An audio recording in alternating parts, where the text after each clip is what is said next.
Hey guys, I'm Jack Zucker. I'm the author of Sheets of Sound for Guitar.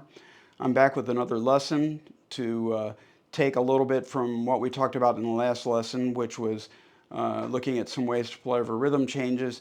But I'm going to extract a little piece out of that. One of the ways we played over rhythm changes was we used a B major 7 during the cadence of the Cm7-F7 B flat major 7. So we're going to extract that out into its own little mini lesson, and I'm going to add an additional chord. And so we're talking about 2-5-1 in the key of B flat, which is C minor 7, F7, B flat major 7. So what we did was in the last lesson we looked at how to use B major 7 over that, both in terms of playing it over the F7 and also in terms of using it to suspend the entire chord progression, and as long as we resolve it back to B flat or back to C minor or F7, we're good. And so the other chord I want to introduce is an A7 chord, and you can use it exactly in the same way. And interestingly enough, both of these chords came from my observations and transcriptions of Charlie Parker. Charlie Parker was way, way ahead of his time.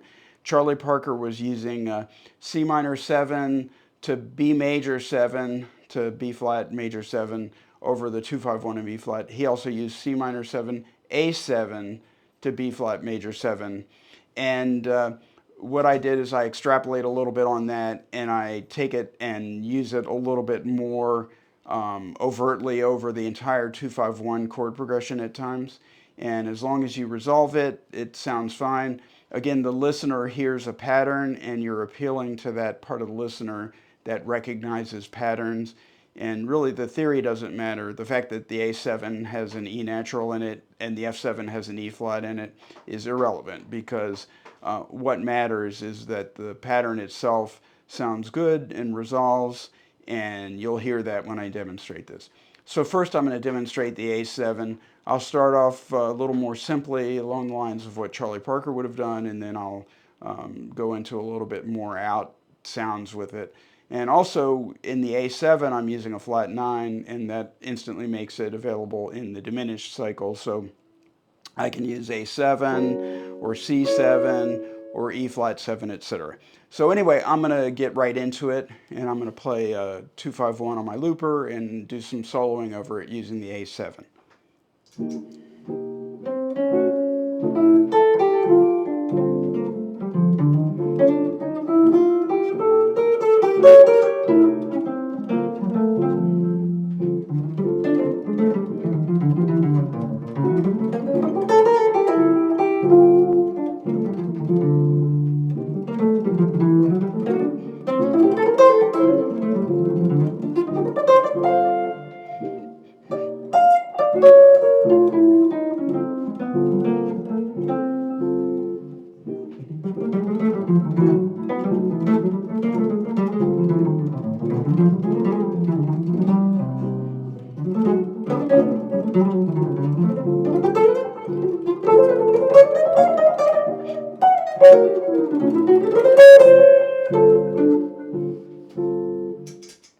So that's some ways that you can use it in terms of using it over the 5 chord. I'll also show you that you can use it over the entire chord progression.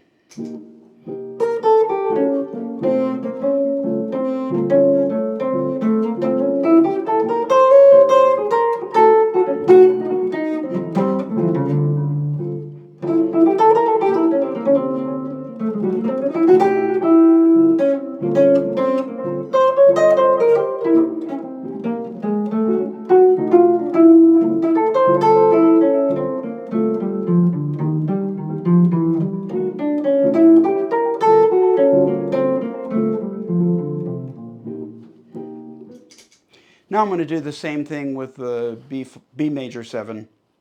And again, Bird used it with the 5 chord. He would play C minor 7, B major 7 to a B flat major 7 using the B major 7 over the 5 chord. And I'll demonstrate that for a while, then I'll stop, and then I'll show you how you can use that over the entire chord sequence.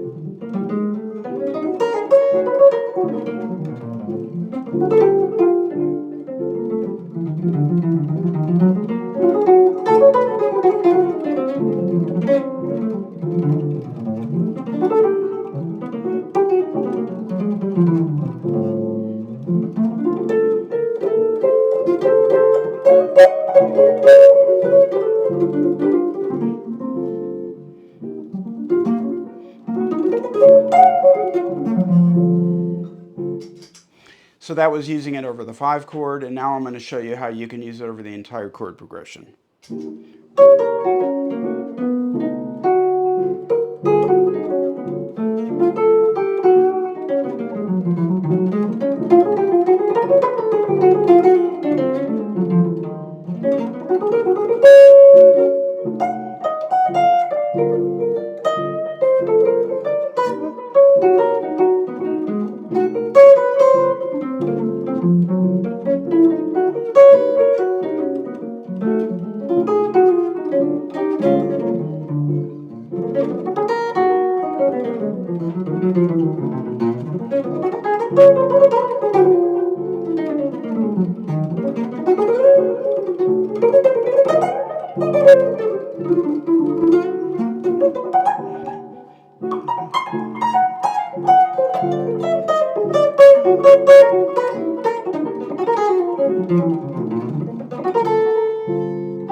So I hope I showed you a couple different ways to play over a 2-5-1 that might be a little bit different than what you normally do.